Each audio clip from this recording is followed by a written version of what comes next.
Welcome back. It is deadline day, this first transfer window. And Mark McAdam, we already have some breaking transfer news. Yes, what a way to start the day. And this will be an interesting one for Bournemouth fans and also very interesting for Liverpool fans. And you'll know why when I tell you exactly what the breaking news is, because Bournemouth have verbally agreed a deal with Rennes for left-back Adrien Traffeur.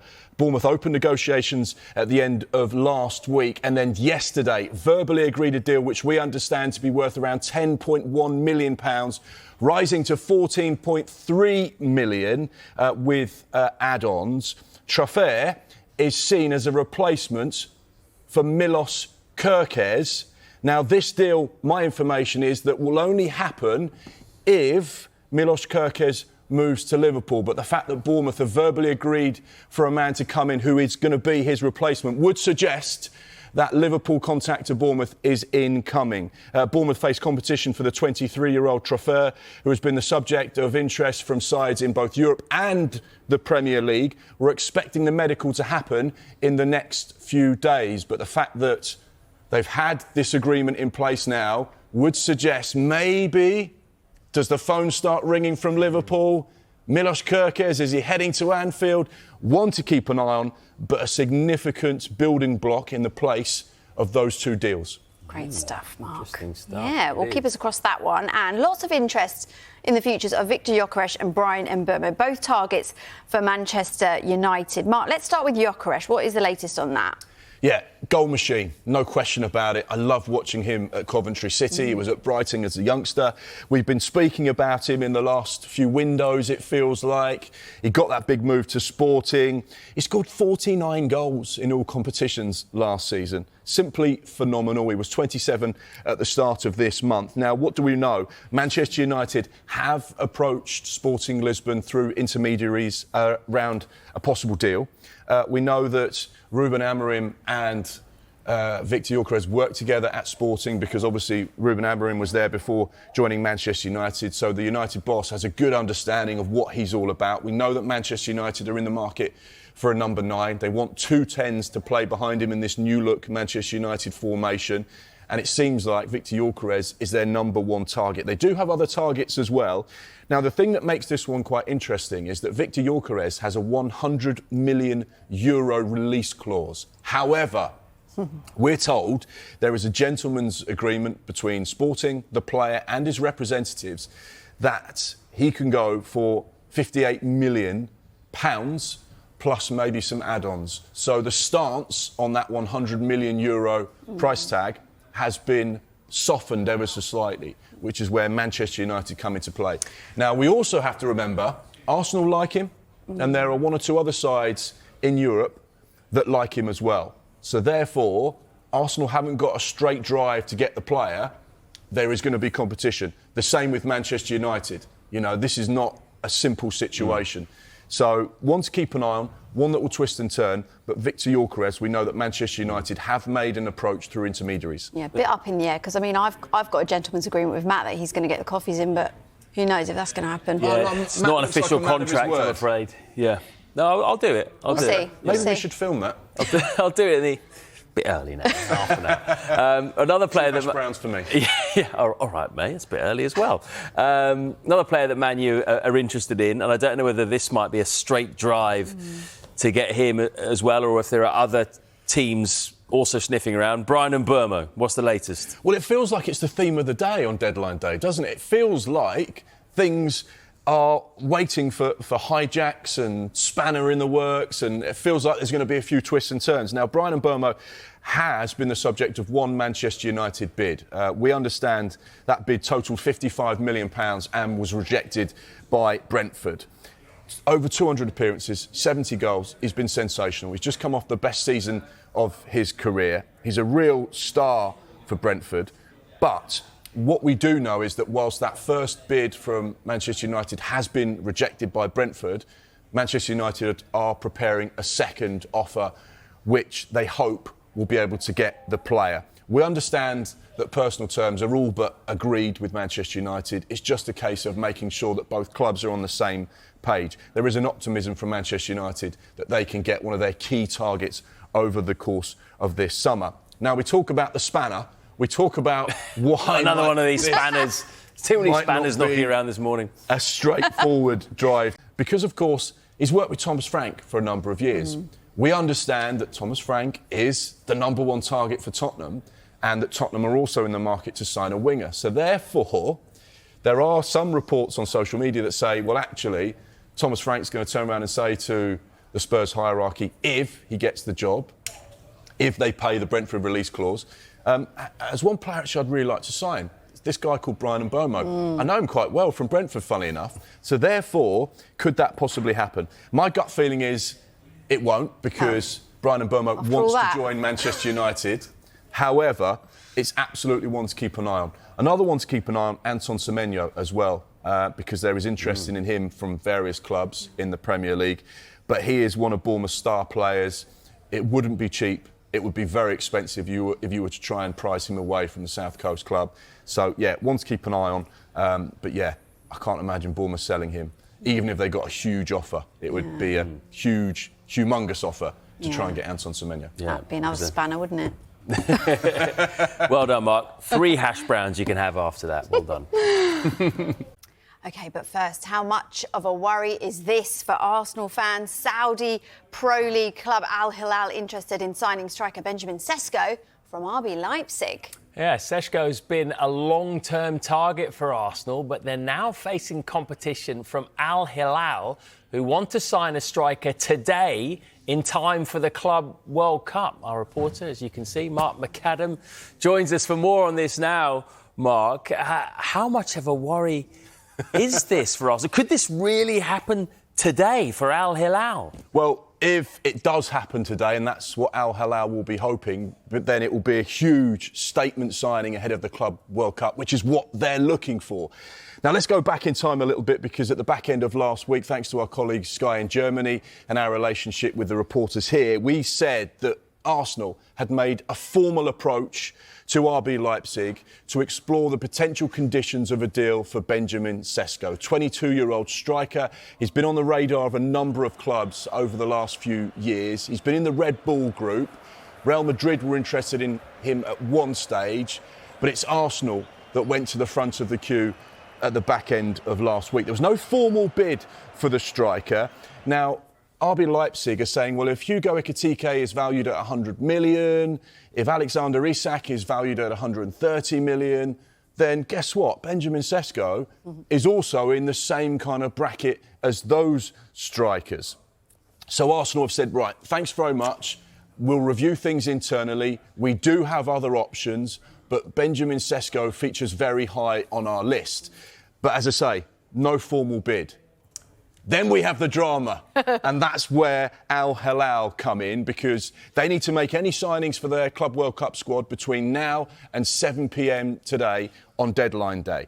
They also tried to get Viktor Osimhen, but our sources, Sky in Italy, are saying, actually, no, that's not going to happen. He's declined the opportunity to play for them, despite the huge riches that are on offer for him to go and play for Al Hilal. We also know that Bruno Fernandes of Manchester United was also a target earlier on in the window, and he politely declined to join them as well. So just because there's interest in Benjamin Sesko doesn't mean he's definitely going to go and join them, but it certainly throws a rather large spanner in the Arsenal works. Now, Florian Plettenberg has been across this story for Sky in Germany. This is what he had to say on Sunday when we asked about Sesko's potential move to Arsenal. RB Leipzig very open to sell him. It's a very good atmosphere, positive atmosphere. The player is very respectful towards all the parties involved. I'm totally convinced that Sesko will play for Arsenal in the next season. So, Sesko, you mentioned Osimhen as well. Someone else whose name comes up and has done in recent transfer windows is Martin Zubimendi. So another Arsenal target. He's from Real Sociedad. Arsenal have been confident about signing him, but are there any concerns with that one? We love to upset Arsenal fans today, don't we? We're this only 4 minutes in. Yeah, this one potentially could have some drama attached as well. We know that last summer, Liverpool were willing to pay Martin Zubimendi's release clause, which we understand to be £51 million. He said, no, I want to stay at Real Sociedad. Didn't move anywhere. Fast forward 12 months, Arsenal have had a conversation with Real Sociedad where they've said, like, we would like to trigger the release clause. We're happy to meet the payment terms. Also, personal terms agreed with Martin Zubimendi as well, so no issues there. The only slight problem was the international window that we've just been in. He's playing for his national side, so therefore any medicals, anything else that's going to happen, it will be done after these 2 matches. However, another big spanner that goes into the works because AS, the Spanish newspaper, reported yesterday that Real Madrid were interested in doing a deal for Martin Zubimendi. Now, the biggest problem that Arsenal face is they're up against the best club in the world, and there's not many players that will turn down the opportunity to sign for Real Madrid to join someone else. So therefore, could this be an issue for Arsenal? Very possibly. We're trying to gather some more information on our end to find out exactly what the situation is and how serious this interest is from Real Madrid. But it's certainly going to be one to keep an eye on over the next 24 to 48 hours because this rather seemingly simple deal to get Zubimendi through the door, 26-year-old pivot, someone who can play at the base of that midfield and be a steel block in front of the back four, it might not be as simple. So it's one to keep an eye on. You get the feeling this will jostle and move from hour to hour. So, yeah, could be a busy day for Arsenal fans and a bit of a... Busy day for you as well. Yeah. Always. Yeah, can you come up with some better news next time, Sorry. please? Thank you. Right, well, as we know, the summer transfer window looks a little bit different this year. Here's how it all works then. The window closes tonight at 7 p.m. ahead of the Club World Cup, which starts on Saturday. The window then reopens on June the 16th and shuts on September the 1st. As for those teams that are at the Club World Cup, this is the important bit, there is an in-tournament registration period from June the 27th to July the 3rd. So if they're unable to complete deals by 7 p.m. tonight, they can do so for the knockout stages, but it's got to be by 7 p.m. if they want those players to play in the group stage. Despite the window shutting tonight, clubs can still announce deals. They just can't register them until the window opens again. Right, let's head to another side involved in the Club World Cup then. James Savundra is outside Stamford Bridge for us. Good morning, James. Chelsea have been trying to get deals over the line for AC Milan goalkeeper Mike Maignan and Borussia Dortmund winger Jamie Gittens. Any closer ahead of today's deadline? Good morning to you, Bella. It feels like Chelsea have got quite a lot of work to do today to bring in 2 players before the deadline at 7 p.m. Let's start with Jamie Gittens. There's been a long-term interest in the player. They put in a first bid for Borussia Dortmund, but Dortmund want between 42 and 50 million pounds. Chelsea's first offer is significantly lower than that. Gittens wants to join Chelsea. He wants to play in the Club World Cup for Chelsea. Dortmund also participating in the tournament later this week as well. It's understood that verbal agreement is in place when it comes to personal terms as well. So if they can thrash out a deal with Borussia Dortmund, then things could move really quickly. But it's worth bearing in mind, as I said, there is a long-term interest there. So if Chelsea don't sign him by 7 p.m. this evening, then it's definitely something that you can easily see them revisit later on in the summer. The reason why it feels so pressing for Chelsea right now is they are lacking talented options on the left-hand side when you consider the fact that Jadon Sancho has gone back to Manchester United, Mykhailo Mudryk, he's out injured, suspended at the moment, and Raheem Sterling isn't part of the first-team picture. So there are limited options there, so you can understand why Jamie Gittens is a player they want in before the Club World Cup. When it comes to Mike Maignan, a slightly different transfer this, we understand that Chelsea are prepared to walk away from this deal if they can't get it done by 7 p.m. this evening. He's got 1 year left in his contract. He's one of the best goalkeepers in world football, but Chelsea don't want to overpay because of the fact he turns 30 later this summer and he will become a free agent next summer. So Chelsea are looking to pay a maximum of around £12.6 million. They think that represents a good market opportunity for a brilliant goalkeeper, but a goalkeeper close to running out his deal at AC Milan. So it feels like he wants to move. Jamie Gittens wants to move. 2 players want to be playing their football in West London next season. They want to be playing in the blue of Chelsea at the Club World Cup in the coming days. Lots of work to be done between now and 7 o'clock to see if they can be named Chelsea players. Thanks, James. Now, we've been talking about the Club World Cup's impact on the transfer window. England head coach Thomas Tuchel thinks it could be a factor in next season's Premier League title race. Yeah, Manchester City and Chelsea will spend the next month competing in the tournament in the USA, while Liverpool and Arsenal will not. Tuchel thinks that could be decisive. Well, this is what he said. I think it will have a huge impact and it will give Liverpool and Arsenal a huge advantage in the next season to not be there. I think it will be a very nice experience for the players who are there to play this tournament for the first time. So it is mixed feelings about it. He elaborated, the games are not the problem, it's just the amount of time it occupies with the players, and they need some rest in this calendar, which they hardly get. We're in an era now where we've never discussed the calendar as much, where sports science, because of that calendar, has become so important. I think one of the reasons that Liverpool won the title was basically because they kept their two best players, Van Dijk and Salah, on the pitch as much as possible in the way their main rivals couldn't. Chelsea and Manchester City could be there till mid-July. The season, of course, starts in mid-August. And those City and Chelsea players, of course, are going to need a proper holiday. Some of the players have had a week or so, but then they're going to have a sort of a super quick pre-season. It just distorts all of the clubs' usual expectations and planning for pre-season training. So now suddenly some clubs almost have to see the Club World Cup as their pre-season and then give their players a break. Until a year ago, Liverpool were actually going to be invited to the Club World Cup, but sort of FIFA changed the goalposts, or moved the goalposts rather, which they've been doing quite a lot, and decided that they didn't want to form a winners. So that is why Liverpool weren't there, and now I would have thought most Liverpool fans, and certainly Arne Slot, are pretty relieved. Now let's get the latest on Tottenham Hotspur's hunt for a new manager. Spurs have opened talks with Brentford for Thomas Frank to replace Ange Postecoglou. Frank is the only candidate the club are looking at. There are currently no second or third choice options. Discussions between the two clubs are taking place over a compensation package. Frank has a release clause in his contract which has 2 years left to run. It's reported to be around £10 million. He is interested in taking the Spurs job and wants to speak to the club, while Brentford will not stand in his way if they get the right money. Frank is already known to Spurs technical director Johan Langer as they worked with each other in Denmark. When you look at some of Brentford's football, is that suitable for Spurs? Can he play more expansive football or change style?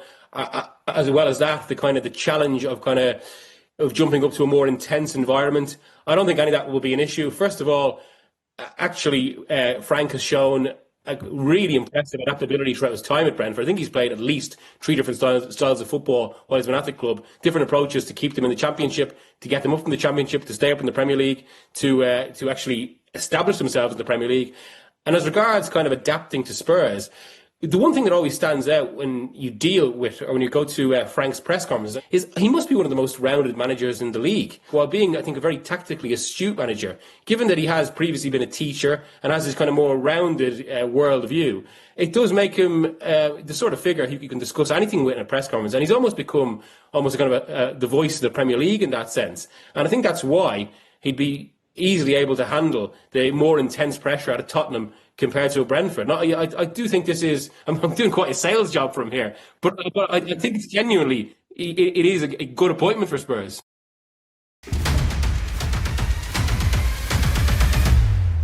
Pues es una ausencia importante, porque no ya es uno de los jugadores que siempre suele comenzar los partidos en esa escalera. Y vamos a ver hasta qué punto lo siente y lo nota el Barrio, que ha sido un equipo un poco de extremos durante los propios partidos, ¿no? Muchas veces ha empezado mal, luego ha mejorado en el segundo tiempo. Hoy el Barrio tiene que salir con mucha más concentración desde el primer instante, porque esto es un partido de playoff y delante tienen un equipo con mucha calidad como es los Troncos. Atento está para el cierre, Gil Vidal, segundo palo, Carlas al palo. Adri, ¡gol!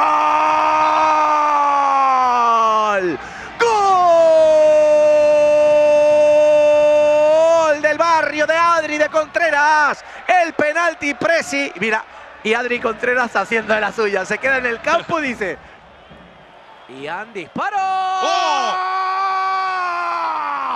¡Sácala a llenar! ¡Gol!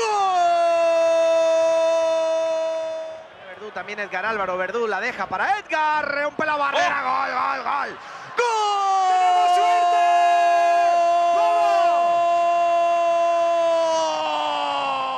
Todo tuyo. Ahí está Marmartra, que lanza un bueno. Jugador estrella. ¿A quién ponemos? ¿Será doble jugador estrella? Sí. ¿Qué quieres? ¿Penalti? Pues Vale, quiere como penalti, no quiere como quitarle el penalti. ¡Gol de los troncos! ¡No falla Verdú!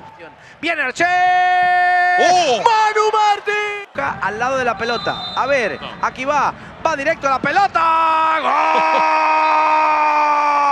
¡Gol! ¡Perchita! ¡Gol para los troncos! Se fue por la clásica, por la segura. Chita, Sorroche con el centro. La bajó muy bien Litus, pase atrás. Edgar. Buen pro en el área. Paufer con el cuero al segundo palo. La tapó. Pérdida la tiene Arché. Se va con toda Carraflana. Rebote para allí. ¡Gol! ¡Gol! ¡Del barrio! Ian González, habéis repetido la suerte de las chicas y estáis en semi. Enhorabuena. Pues nada, muy contentos. Parece que ya empezamos a salir del pozo en el que nos metimos en Liga después de esas 4 derrotas seguidas. Y nada, a Madrid seguro. Os enfrentáis al igual que las chicas a Ultimate Móstoles, guerra de clubes parece. Sí, esperamos a ver si podemos ganarles ya, que desde que salí de allí de Móstoles no le ganó ningún partido. Así que nada, DJ, voy a por ti. O sea que celebración de gol si marcas, a lo loco, todo, ¿no? Tanto no, pero ojalá le meta uno. Bueno, enhorabuena, a disfrutarlo. Muchas gracias.